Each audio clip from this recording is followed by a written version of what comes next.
Welcome back to AZ Car Reviews, where we bring you honest insights into cars that made their mark, some loved, some forgotten. Today, let us take a drive down memory lane and revisit a vehicle that was ahead of its time, but sadly didn't quite click with the Indian market, the Tata Aria. Launched back in 2010, the Tata Aria was one of the boldest moves by Tata Motors. It was marketed as India's first cross between an MPV and an SUV. Built on a body-on-frame chassis but offering car-like features, the Aria was Tata's attempt to break into the premium segment and compete with big players like Toyota Innova and even entry-level SUVs. The design of the Aria was quite unique. It had the stance of an SUV, a wide front grille, projector headlamps, and a high ground clearance, yet the silhouette leaned towards an MPV. It looked solid and premium, especially in the higher trims. At 4.8 meters long, it was big and spacious, offering 3 rows of seating with good legroom and shoulder room. Build quality was impressive for its time, and it carried a sense of durability. Under the hood, the Aria was powered by a 2.2-liter diesel engine producing 140 horsepower and 320 Nm of torque. This was the same engine found in the Safari, but in the Aria, it was tuned for smoother highway cruising.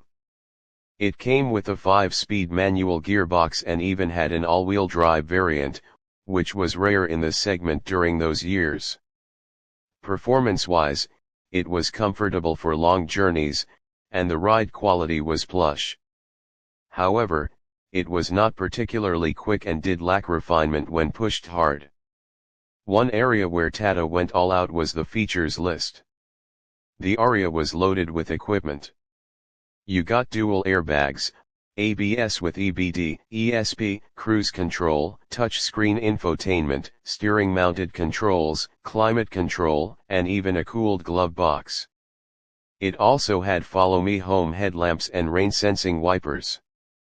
For 2010, these features were class-leading and showed Tata's intent to position the Aria as a premium offering. However, despite the features and space, the Aria struggled in the market. And the biggest reason was its pricing. At launch, the Aria was priced close to or even above the Toyota Innova, which already had a strong brand value and customer trust. People were not ready to pay a premium for a Tata-branded vehicle at that time, no matter how feature-rich it was. The perception of Tata being a budget car maker worked against the Aria, even though the product itself wasn't bad. Another reason was fuel efficiency.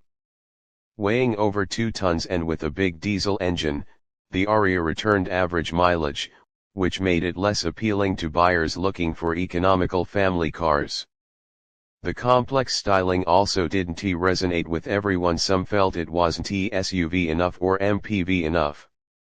Over time, Tata tried to revive interest with lower-priced 4X2 variants, but the damage was already done. In 2014, they refreshed the model and eventually introduced the Hexa, which was essentially a more refined and better packaged version of the Aria.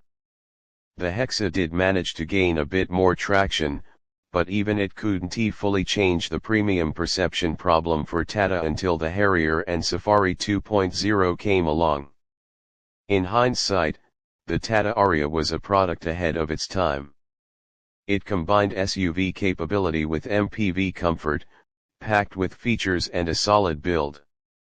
If launched today under the new Tata design language and brand perception, it might have been a hit.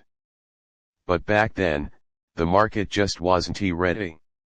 That's all for today's video from AZ Car Reviews. If you enjoyed this walk back in time and want more throwback reviews, don't forget to like, share, and subscribe. See you in the next one.